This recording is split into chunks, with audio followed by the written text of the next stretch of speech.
다 함께 찬양 드리겠습니다.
이 시간 앞에 나와 있는 기도 제목을 보시면서 합심으로 기도하겠습니다. 하나님을 주인으로 모시고 섬기는 해를 맞아 내가 내 인생의 주인 되었던 것을 회개하며 주인 삼았던 모든 것을 내려놓고 하나님 나의 진짜 주인을 모시고 살아가게 하소서. 내 인생의 참 주인이신 하나님께 모든 것을 맡기고 순종할 때 책임져 주시고 보호하시며 인도하시는 하나님의 눈에 살게 하옵소서.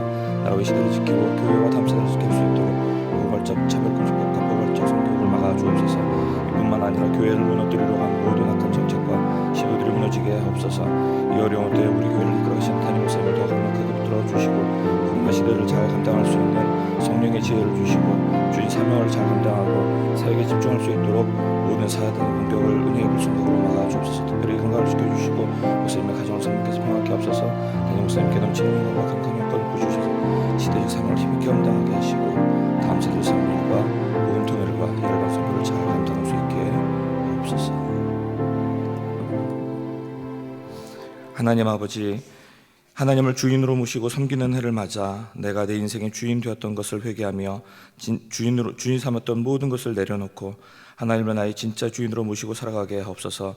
내 인생의 참 주인이신 하나님께 모든 것을 맡기고 순종할 때에 책임져 주시고 보호하시며 인도하시는 은혜를 누리며 살게 하옵소서.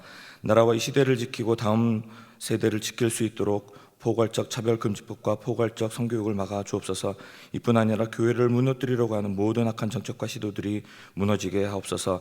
이 어려운 때에 우리 교회를 이끌어가시는 담임 목사님을 더 강력하게 붙들어 주시고 코로나 시대를 잘 감당할 수 있는 성령의 지혜를 주시고 주신 사명을 잘 감당하고 사역에 집중할 수 있도록 모든 사단의 공격을 은혜의 불성각으로 막아 주옵소서. 특별히 건강을 지켜주시고 목사님의 가정을 성령께서 평안케 하옵소서.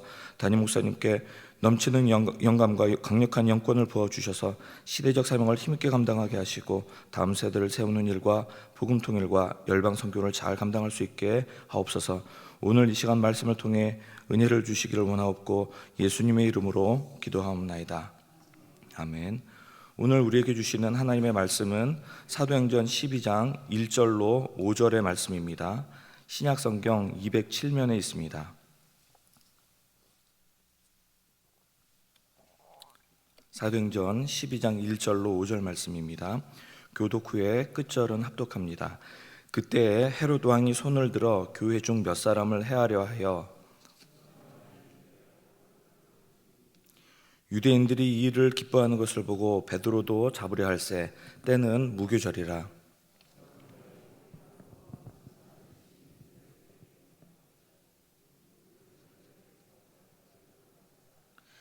이에 베드로는 옥에 갇혔고 교회는 그를 위하여 간절히 하나님께 빌더라. 아멘. 하나님의 백성은 태초부터 악의 세력에 의해 공격을 받았습니다. 그리고 초대교회에서는 정치적 권력에 거대한 압력을 직면하게 되었습니다. 위협뿐만 아니라 죽음까지도 코앞에 다가와 있었습니다. 정치 권력은 교회를 핍박하여 얻게 되는 정치적 인기와 이익을 얻기 위하여 가릴 것이 전혀 없었습니다. 극심한 핍박과 생명의 위협 가운데 처해진 교회의 모습을 우리는 바라보게 됩니다.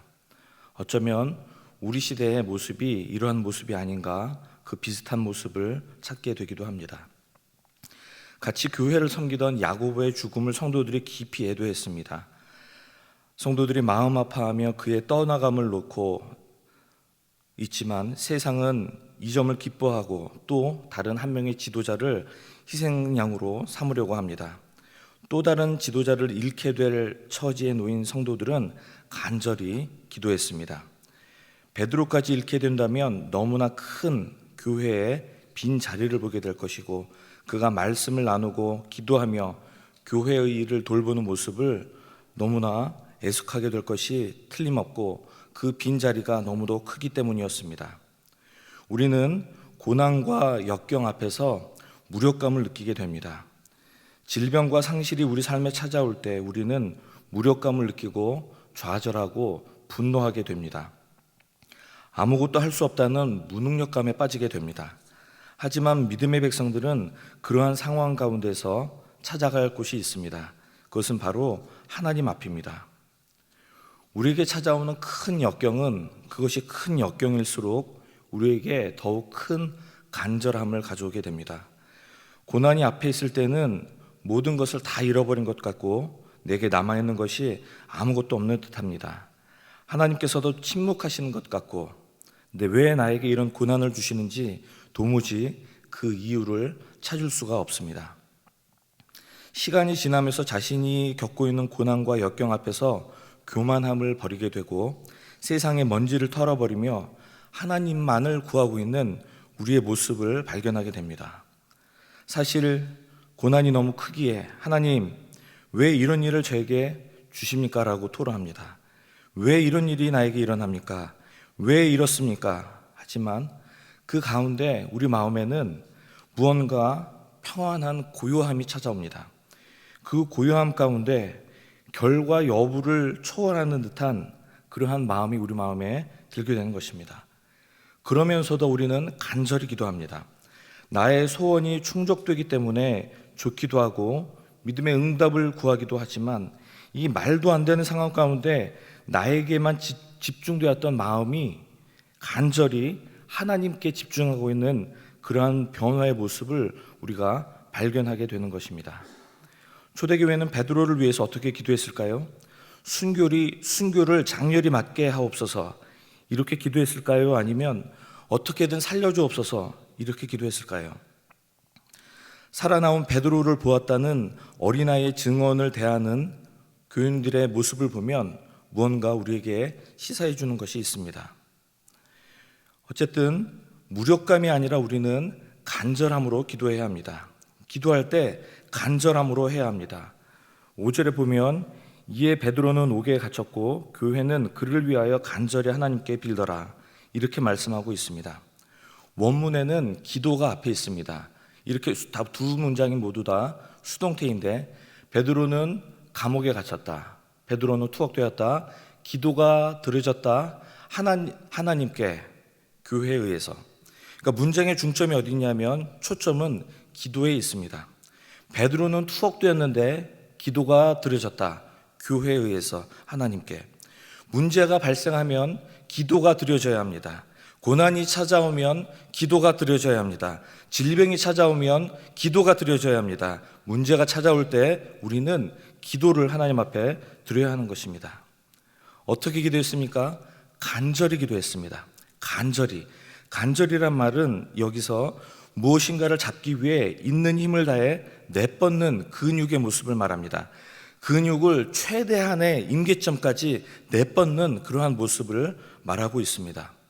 육상 선수가 달리기 해서 결승점에 들어올 때 1등 하기 위해서 다리를 내뻗고 손을 내뻗습니다.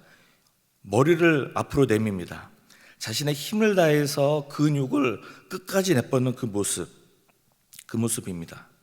그리고 이 단어는 사도행전을 기록한 누가복음에서 예수님이 겟세마네 동산에서 기도하실 때 간절히 기도했다라고 할 때 그 간절히와 동일한 단어입니다. 간절히 기도한다고 해서 무조건 열심히 지성이면 감천이지 하고 기도하면 되는 것만은 아닙니다. 우리는 하나님이 중요하게 생각하는 것이 우리 마음에 그것이 찾아지고 그것을 뜨겁게 구하는 그러한 기도의 자리에 있어야 하는 것입니다. 요한복음 15장 7절에 이렇게 말씀합니다. 너희가 내 안에 거하고 내 말이 너희 안에 거하면 무엇이든지 원하는 대로 구하라. 그리하면 이루리라. 큰 고난이 내 앞에 있습니다. 그것을 놓고 기도할 때 하나님이 이 상황에서 어떤 하나님의 마음을 깨닫기를 원하시는가? 하나님의 어떤 마음을 제 마음에 담기를 원하십니까? 기도할 수 있기를 바랍니다. 한 사람이 기차를 타고 여행하고 있었습니다. 여행차 이 기차 객실에는 한 귀여운 여자 꼬마아이가 왔다 갔다 하면서 사람들에게 인사도 하고 자신의 손에 들고 있는 곰돌이 인형을 흔들어 보이기도 했습니다. 그리고 한 승객에게 말을 걸었습니다. 그러자 이 승객은 그 아이의 부모가 누구인지 무척 궁금해졌습니다. 왜냐하면 이 아이는 이 사람 저 사람에게 인사를 했기 때문입니다. 그런데 기차가 갑자기 터널 안으로 들어갔습니다. 그러자 전기가 모자란지 에너지가 모자라서 이 기차 안에 있던 전등은 깜빡였습니다. 전등이 나가면 온 세상이 까맣게 변해였습니다.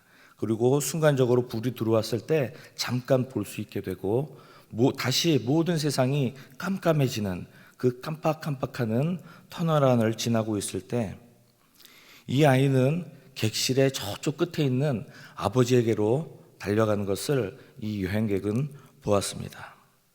이 아이는 저쪽 끝에 있는 잘 보이지 않지만 순간적으로 어둠이 찾아오지만 잠깐 볼 수 있는 그 순간을 이용해서 힘껏 달려가서 아버지의 품 안에 털썩 안겼습니다. 여러분, 우리가 기도하는 기도의 제목을 하나님께서 꼭 응답하실지는 모릅니다. 요한은 순교했지만 베드로는 하나님께서 살려주셨습니다. 하지만 우리가 하나님 앞에 나와서 기도할 때 안 될 수도 있겠지, 될 수도 있겠지, 그냥 그렇게 기도하지 마시고 간절히 기도해야 합니다. 간절히 나의 근육을 활용해서 닿을 수 없는 그것을 붙잡으려고 힘을 다하는 것처럼 나의 한계를 다하기까지 기도해야 하는 것입니다. 운동선수가 마지막에 있는 그 결승선에 들어가려고 하는 것처럼 말입니다. 우리 시간 앞에 있는 기도 자막을 같이 읽고 함께 합심해서 기도하기를 원합니다.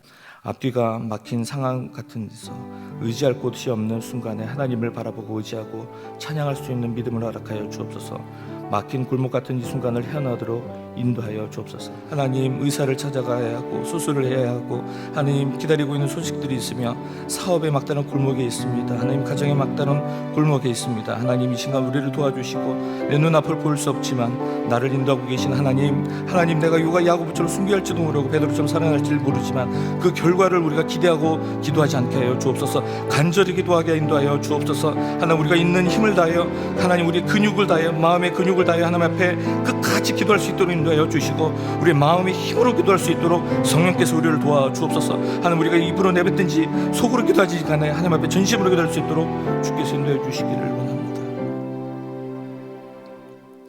하나님, 길이 보이지 않습니다.